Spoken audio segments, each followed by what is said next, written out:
because everybody's talking about data, data-driven, numbers, frequency charts, all of this stuff, the hardcore data. But the data is only going to tell you so much. We need it. We absolutely have to have it. But even if we see it in bar graphs and frequency charts and line graphs, we still don't know why it looks the way it looks. And that's why we need the qualitative aspect too, why we need to do those focus groups. Why do you think the math achievement went sky high in your classroom? What did you do? And it might not be the new math curriculum. It might be some approach to individualizing instruction that the teachers figured out in their data teams, but you wouldn't know unless you asked them. Or it might be that the teachers figured out that if they sent math learning games home, that the kids came back and really made, their homework was started to make a difference in terms of their performance in class. And then that's the soft side of your data, your stories, your interviews, the way that you tease out the actual happenings behind the data picture. Perfect. Stories are always good to collect stories, because even the hardest core data person will listen raptly to a good story that explains the data.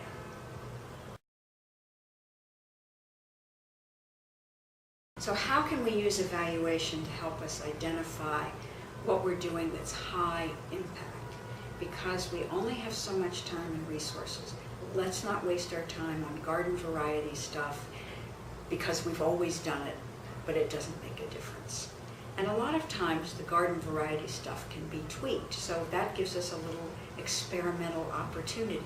We can say, suppose instead of having the big back-to-school night cattle herd thing where everybody goes to the all-purpose room or the auditorium and listens to the principal go yak, yak, yak, and parades the teachers up, and they hand out the handbook with the rules, and we all go home not having made a meaningful connection with anybody. So why do we keep doing that? Just because we've always done it isn't a good reason.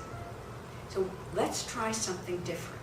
Let's try breaking it up into class meetings and having parents and kids go to the classroom where the kids are going to be spending their time. And instead of having the teacher talk about the rules and the uniforms and that homework's going to go home every Monday and Wednesday, instead talk about why they became a teacher and what inspired them and what their style of teaching is going to be and how the classroom is set up for learning. And then how they can be in touch about how the kids are doing regularly.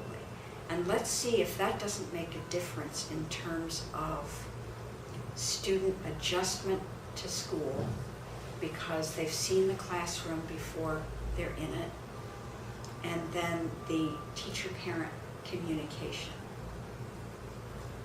And then you have a little, then you can see the difference, and then you can say, well, what was high impact there seemed to be showing the parents how we use the word wall and what the science center in the classroom was like, because the parents started asking better questions of their kids about what they were learning in class. And then now that when I send the homework folder home, the parents are coming back with much better descriptions of what their kids are learning. And this never happened when we did the open house the old way.